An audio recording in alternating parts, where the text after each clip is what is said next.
Obrigada. Aleluia. Glória a Deus. Boa noite, amados. A graça e a paz. Amém? Que bom que você está aqui. Pai, eu te dou graças em nome de Jesus por cada vida que aqui está.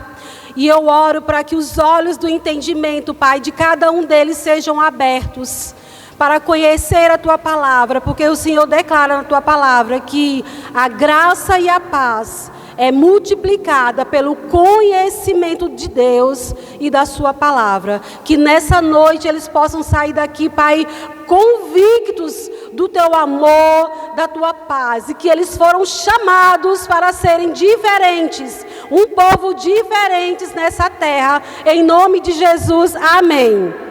Glória a Deus. Então, queridos, hoje é culto de oração, né? Mas antes, a gente vai refletir um pouco na palavra de Deus, porque eu estava refletindo, a gente está sendo ministrado sobre fé esse mês, né? E eu estava refletindo que muitas vezes a gente se passa na nossa caminhada do dia a dia e a gente vive uma vida como qualquer pessoa. Mas eu e você fomos chamados para viver uma vida diferente. Uma vida que lá fora as pessoas têm o interesse de perguntar por que você é assim. Ou seja, você não está passando pelas mesmas coisas que todo mundo passa, não? Porque há um estilo de vida cristão que Deus projetou para mim e para você. E esse estilo de vida está onde? Na Bíblia. E dessas características é a fé, que o pastor está ministrando todas as quinta-feiras. E eu quero que você abra, porque eu vou ministrar aqui rapidinho 3 características de um verdadeiro cristão. Como é que eu vou encontrar com você na rua? Eu nunca te vi, eu não te conheço, mas a primeira vez que eu bato o olho em você, eu digo, essa menina é diferente. Tem 3 características que eu e você temos que ter, como nascidos de novo, como cristão, que vai fazer toda a diferença lá fora. E que as pessoas vão querer estar perto da gente e vão querer saber por que você é assim. Amém? Então, abra lá 1 Coríntios capítulo 13. Tem um cabelo sobrevoando aqui. 1 Coríntios capítulo 13. Versículo 13, ó. 13, dá para você decorar. Marca esse capítulo aí na sua Bíblia. 1 Coríntios 13. O que é que está escrito, gente? Diz assim: agora, permanecem essas 3. Eu acho que todo mundo sabe que 1 Coríntios é o capítulo do amor, né? Você já tem mais ou menos. E aqui no versículo 13, o autor da carta está dizendo, agora, nesse exato momento, permanecem essas 3. Essas 3 o quê? 3 características. Quais são essas 3 características que está escrito? Diga, a fé, a esperança e o amor. Quais são as 3 características minha e sua? Diga, fé, esperança, amor. Então, aonde eu e você formos, essas 3 características têm que estar presentes na minha e na sua vida. Amém? Então, aí aqui no versículo ele fala que dessas 3 características, só uma vai permanecer. A fé e a esperança são características para a gente expressar aqui na terra. O amor, a gente vai sempre expressar o amor, porque a gente vai entender que o amor não é um sentimento, tá? Se você achava que o amor era um sentimento, vai cair por terra aqui agora, você vai sair daqui sabendo que amor não tem nada a ver com sentimento. Mas aí eu pergunto para você, então vamos ver essas 3 características, fé, esperança e amor. O que é fé? Eu acho que você já sabe a resposta para essa pergunta, porque nós temos aqui, desde o dia da primeira semana, né, que a gente tem estudado sobre fé. Então, o que é fé? A definição de fé está onde, gente? Hebreus, capítulo 11, versículo 1. Então, qual é o significado da fé? Diga, Hebreus 11, 1. O que é que está escrito lá, gente? A fé é certeza. Diga, fé é certeza. Certeza no quê? Certeza em coisas que eu espero. Olha que interessante. Então é certeza em algo que eu espero. Aí você já linka aí com a esperança, porque esperar tem a ver com esperança. Se não há esperança, não há fé. A gente vai entender. Então, o primeiro passo, fé é uma certeza. Certeza de quê, Eugênia? Certeza de algo que eu espero. Mas fé também é convicção. Convicção em quê?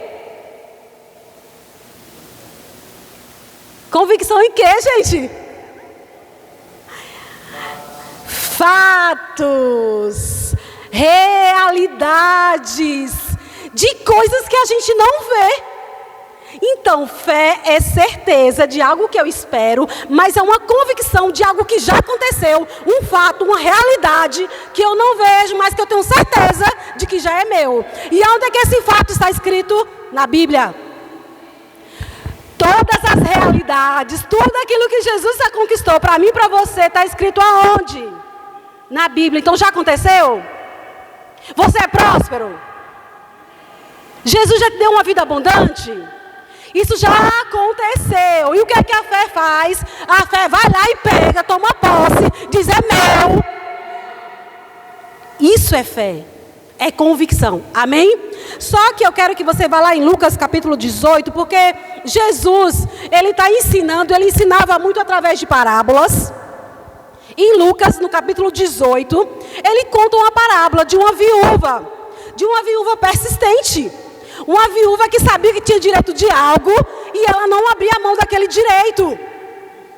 Mesmo que estava demorando, mas ela fez questão. E Jesus conta essa parábola para nos ensinar sobre a persistência, sobre a oração, de estarmos perseverando em oração. Vá lá em Lucas 18, você chegou lá? No versículo 8. Jesus, ele termina de contar essa parábola de uma viúva persistente, de um exemplo de uma mulher que não desistia, que sabia o que era dela por direito. E ele termina com uma afirmação e com uma pergunta, bem interessante. E eu quero que vocês fiquem atentos nessa afirmação e nessa pergunta. Olha o que Jesus diz aqui no versículo 8. Lucas 18, 8. Jesus diz: digo a vocês que rapidamente lhes fará justiça. Essa é uma afirmação. Aquilo que você está buscando, que é direito seu, eu digo para você que rapidamente lhe fará justiça. Você tomará posse. É direito seu, o martelo será abatido. Então, não abra mão daquilo que é seu, queridos. O que Deus já deu para você em Cristo Jesus, a alegria, a paz, uma vida próspera, uma vida de saúde divina. Não abra mão, porque Jesus garante aqui, ele afirma que rapidamente lhes fará justiça. Ou seja, não há mais condenação. Tetelestai, está consumado, é seu. Amém? E aí ele faz uma pergunta. Agora essa pergunta é bem interessante. Qual é a pergunta? Mas, quando o Filho do Homem vier, encontrará porventura fé na terra? E aí, gente? Mas, quando o Filho do Homem vier, encontrará porventura fé na terra? Olha só que interessante. Por que Jesus fez essa pergunta? Porque para que ele faça justiça, eu receba aquilo que é direito meu, eu preciso de quê? Qual é o instrumento que me dá acesso àquilo que é direito meu? Diga fé. Então, é isso, essa é a característica. Não está tudo dando errado. A situação, você olha para um lado, você olha para outro, parece que não vê saída. Mas aí você lembra, eu sou crente. Eu sou filha de Deus, eu tenho um pai, e esse pai é Deus, e ele já me deu tudo em Cristo Jesus, ele disse que me colocou nas regiões celestiais em Cristo Jesus. Então o que é que eu faço? Eu me encho de fé, vou lá, agarro o que é meu, tomo posse e vivo, experimento aquilo que é meu. Amém? Então o pastor vai falar mais sobre fé durante as quinta-feiras, então vamos pular, vamos para o amor. Então vamos Eu só tenho aqui, cuide da sua fé, desenvolva a sua fé. Como que você vai desenvolver a sua fé? Alimentando-a todos os dias. Amém? Então, o que é o amor, gente? É uma outra característica dos filhos de Deus. É o amor. Então, diga, amor não é sentimento. E o que é amor? Diga, amor é uma pessoa. Amor é uma pessoa. Vá lá em 1 João capítulo 4. 1 João capítulo 4, versículo 8. 1 João 4, versículo 8 diz assim: aquele que não ama, não conhece a Deus. Olha que forte. Quem não ama, não conhece a Deus, porque Deus é amor. Então o amor, ele é uma pessoa. Não tem a ver com o que eu sinto ou não sinto. É Deus. Quando eu olho para Deus, ele é a expressão do amor. No aí mesmo onde você está, 1 João 4, a gente lê o 8, vá para o 16. Olha o que diz o versículo 16. E nós conhecemos e cremos. Olha que interessante, a gente conhece e a gente crê. Em quê, gente? No amor que Deus nos tem. Deus é amor. E quem está em amor está em Deus e Deus nele. Então, é uma característica que o amor não tem como você dizer. Como é que você vai saber que eu amo a Deus? Como é que eu vou saber que você ama a Deus? Se você ama as pessoas. Se você chega para mim e diz, eu odeio aquela pessoa. Primeiro, você não conhece Deus. Eu tenho até dúvida se você nasceu de novo. Porque você odiar uma pessoa que foi feita a imagem e semelhança de Deus, ela pode ter os defeitos dela, que eu também tenho. Quem aqui não tem defeito, que atira a primeira pedra? Então, você odiar uma pessoa. Aqui, João, o amor é uma doação. Uma outra característica, amor é doação. Como é que eu sei que eu estou amando, Eugênia? Porque o amor, como é uma pessoa, é Deus. Como é que eu expresso o amor, então? Primeiro, amando as pessoas, não odiando. Se existe alguma raiz de amargura dentro de você, seja rápido em pedir ajuda do Espírito Santo para poder tirar essa raiz de amargura de você. Porque o amor, você se entrega, você serve. Pastor ministrou aqui domingo que os últimos dias serão trabalhosos, porque as pessoas elas se tornam amantes de si mesmas. O mundo diz ama a si mesmo, mas o amor que o mundo diz é um amor egoísta. Tipo assim, seja egoísta, cuide de você, não olhe para o outro não é importante. Mas nós que somos cristãos é diferente. Eles olham para o outro, Deus, o outro, você. E aqui então o amor é doação. João 3,16, não precisa abrir, que é o versículo que diz, porque Deus amou o mundo de tal maneira.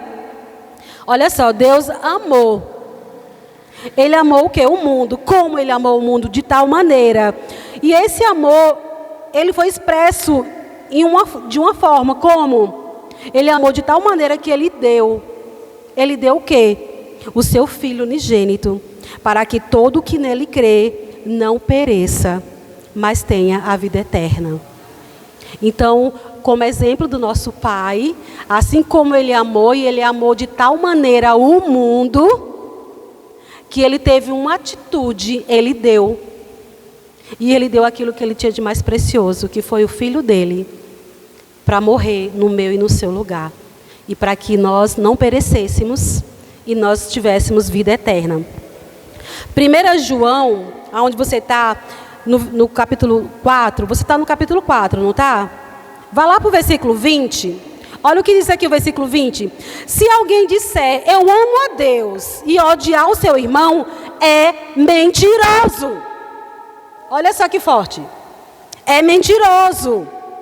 Pois aquele que não ama o seu irmão, a quem vê, não pode amar a Deus a quem não vê. O 21, ora, temos da parte de Deus este mandamento, que aquele que ama a Deus, ame também o seu irmão. Amém? Então, qual é a nossa característica? Diga: fé, amor. E amor é doação, amor é serviço. Então, eu vou servir as pessoas. Amém?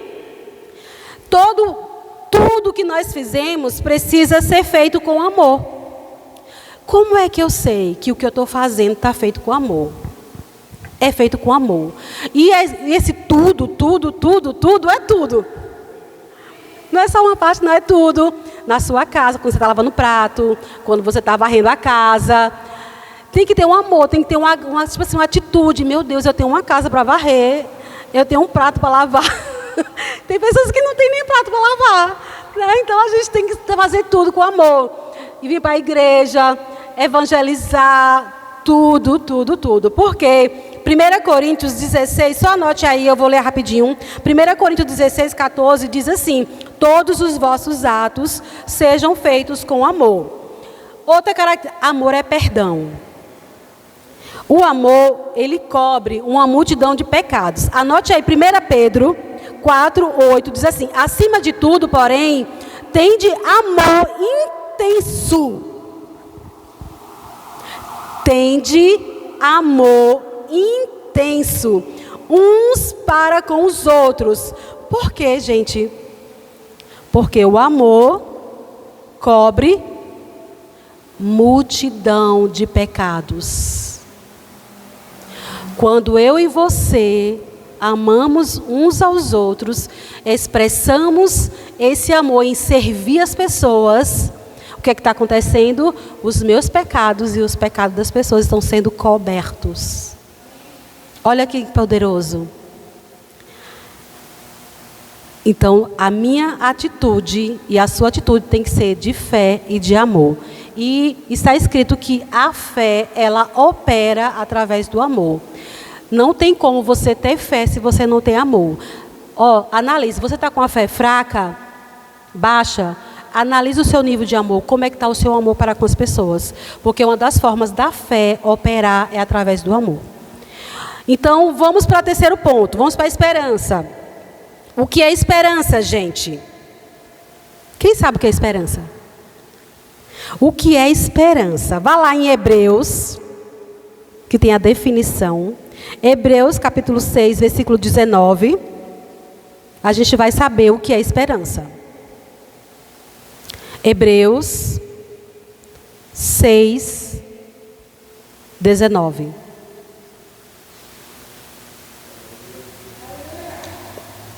O que é que está escrito aí na sua Bíblia? Interessante que aqui, Hebreus é um livro bem interessante. No capítulo 5, o autor da carta aos Hebreus, ele vem nos exortando sobre o crescimento espiritual. Que você nasceu de novo, você não precisa ser bebê espiritual a vida toda. Deus espera de mim e de você um crescimento, uma maturidade. E aí o autor lá da carta aos Hebreus, ele vem escrevendo no capítulo 5 sobre esse crescimento. Mas ele percebia que as pessoas estavam ainda... Tinha muito tempo que tinha nascido de novo, ainda estava aqueles bebezão. Sabe homem de 40 anos que ainda mora com o pai e com a mãe? Que a mãe ainda lava a roupa? Tipo assim, é um negócio esquisito. Mas acontece.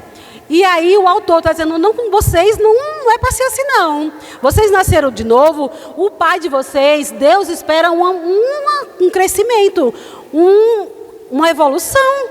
Aquelas coisas de menino que você fazia, você já não faz mais. Então, você já não se ofende com tantas as coisas. Você é mais maduro. Amém? E aí, quando chega aqui no capítulo 6, aí ele, para exortar, ele começa a falar de alguns assuntos, né, que as pessoas já deveriam ser boas, tá firmes, mas que ainda estavam tomando leitinho e que aquilo não era normal. E aí ele começa a falar de promessas, das promessas de Deus para o povo dele. E aí quando chega aqui, ele começa a falar das promessas, aí quando chega no 19, ele diz assim: temos essa esperança. Que esperança? A esperança das promessas que Deus nos deu, como âncora da alma. E essa âncora da alma, ela é segura e firme e penetra além do véu. Então, a esperança, diga, é uma âncora. Você sabe o que é âncora? Pronto. É aquele instrumento, uma ferramenta que segura o barco, que fixa o barco está lá no meio da água, para o barco não ficar rodando e indo embora. A âncora, ele vai deixar o barco firme. Então, vem as tempestades, vem a chuva, vem os ventos, o barco até balança, mas ele não sai do lugar. Ele fica fixo. Sabe por quê? Porque existe uma âncora. E a palavra de Deus descreve que a esperança é como uma âncora. Só que essa âncora, ele fala que é uma âncora da alma. Olha que interessante. Assim como uma âncora pega um barco no meio de águas, deixa ele firme ali, a esperança, ela tem essa característica. Ela vai fazer com que as minhas emoções, os meus sentimentos, eles fiquem firmes, inabaláveis, independente do que está acontecendo lá fora. Está chovendo, está tendo tempestade, a sua alma está tranquila. Ela até balança, sabe aquele balanço? Olha que interessante. A esperança, ela tem esse poder de trazer equilíbrio e firmeza às nossas emoções. Então, como é que eu encho meu coração de esperança? Pelas promessas de Deus. Através daquilo que Deus prometeu para você. O que foi que Deus prometeu para você?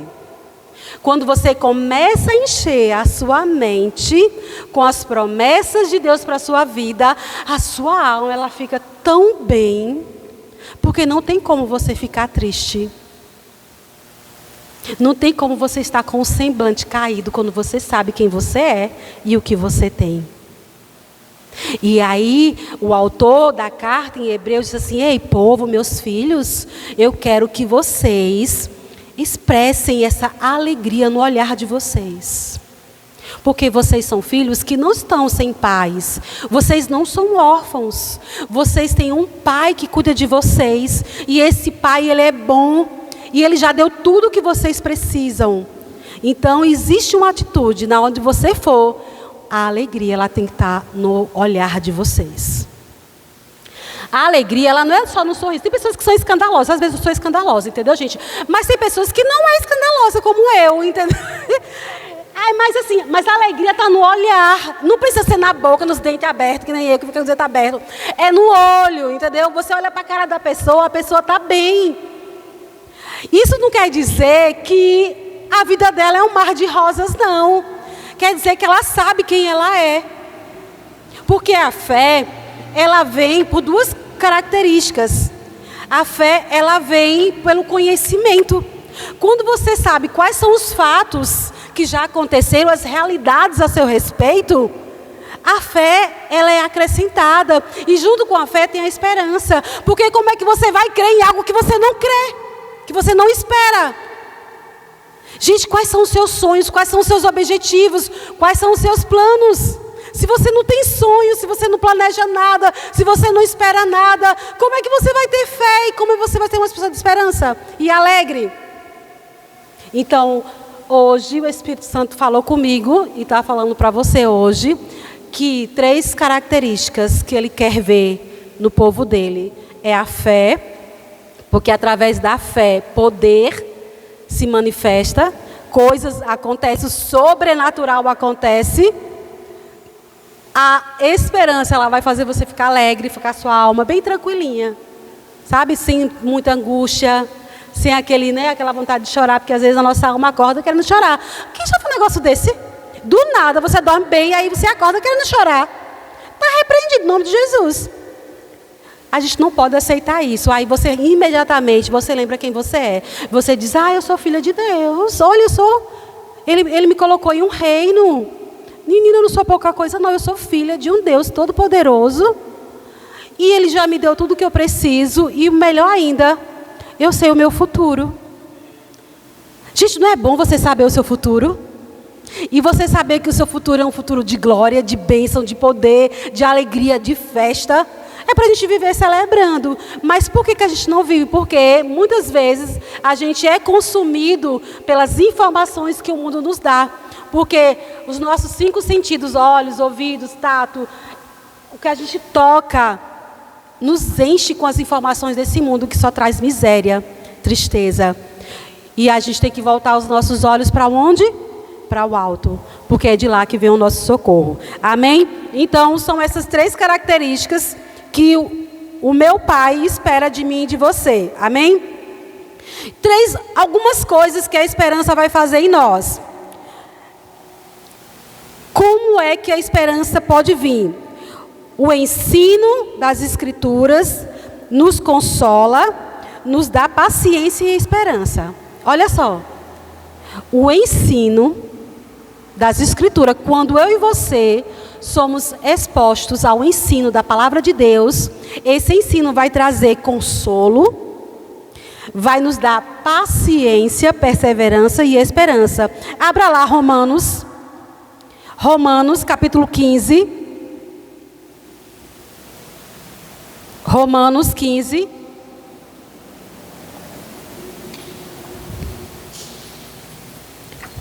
Versículo 4. Romanos 15, 4. Diz assim: pois tudo quanto outrora foi escrito, para o nosso ensino foi escrito. Então, tudo que foi escrito na Bíblia foi para quê, gente? Para nos ensinar. A fim de que, pela paciência, pela consolação das Escrituras, tenhamos esperança. À medida, por que você vem para a igreja? Para você ser ensinado. Porque quando você é ensinado pelas Escrituras, consolo e paciência para suportar os desafios da vida é derramado sobre mim e sobre a sua vida. E isso nos dá paciência. Então, o ensino das Escrituras nos dá paciência, consolo e nos traz esperança. Amém? Uma outra coisa que a esperança nos faz, a esperança ela nos torna alegres. Quem tem esperança é uma pessoa alegre. Pode observar, todas as pessoas que você vê alegre, pergunta por que você é alegre, ela vai te dar um motivo por que ela é alegre. Quem não é alegre pode saber, essa pessoa ela não tem nenhum objetivo. Aí você, que já é uma filha de Deus, que já é um filho de Deus, vai fazer o quê? Vai dar objetivo àquela pessoa. Mulher, olha, deixa eu lhe contar aqui, está escrito que você já é mais do que vencedora. Você tem todo o poder em nome de Jesus para trazer à existência as coisas que não existem como se já fossem. Então você vai gerar esperança naquela pessoa. Amém? Porque quem tem, dá, né? Amor é doação. Se você tem esperança, você vai dar esperança para as pessoas. Amém? Então, a esperança ela nos torna alegre. Onde é que está escrito isso, Eugênia? Lá em Romanos. Você está aí no capítulo 15, volta para o capítulo 12. Romanos 12, 12. O que está escrito? Romanos 12, 2. Diz assim: regozijai-vos na esperança. Regozijai-vos na esperança. Sede pacientes na tribulação e na oração perseverante. Glória a Deus. Como é que eu e você temos que agir? Como é que está escrito aqui? O que é que a palavra de Deus está nos ensinando? Para nós nos alegrarmos na esperança, para a gente ser paciente durante a tribulação.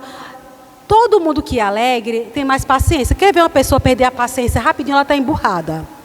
Uma pessoa com raiva, qualquer coisinha tira aquela pessoa do sério. Mas se você está alegre, pode pegar alguém tirar você do sério, você estando alegre, é difícil. Tira, se você não ficar perto, porque né, a gente tem que fugir da aparência do mal.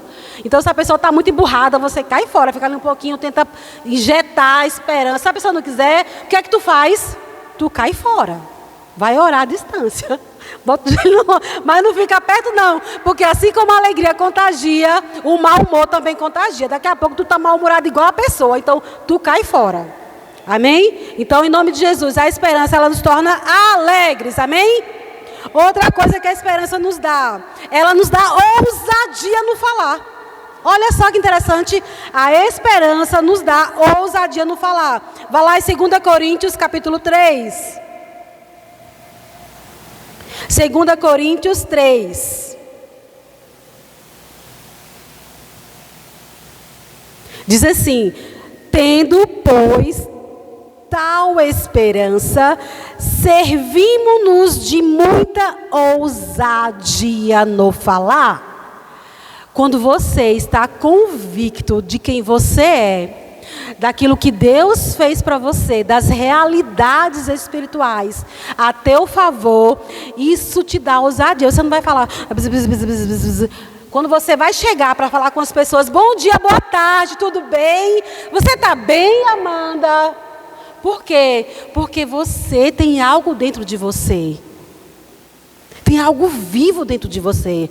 Oh, minha mãe, oh, eu estou na bênção. Oh, é a bênção, né? Que bênção, gente, pelo amor de Deus! Bênção é bom, não é mal. As pessoas colocam bênção, só a bênção. A bênção no sentido pejorativo de que aquilo não é bom.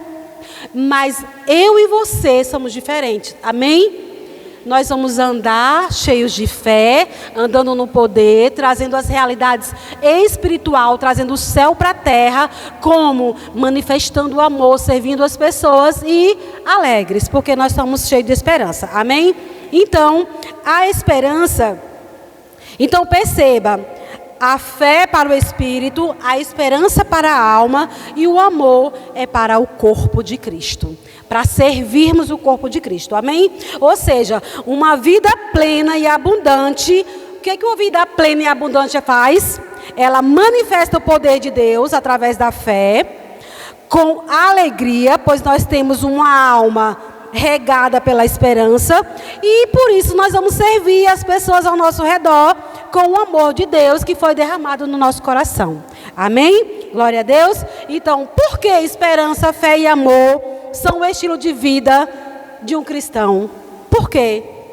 Por que a fé e a esperança e o amor é o estilo de vida do cristão? Diga, pois são as características que revelam que verdadeiramente eu sou filho de Deus.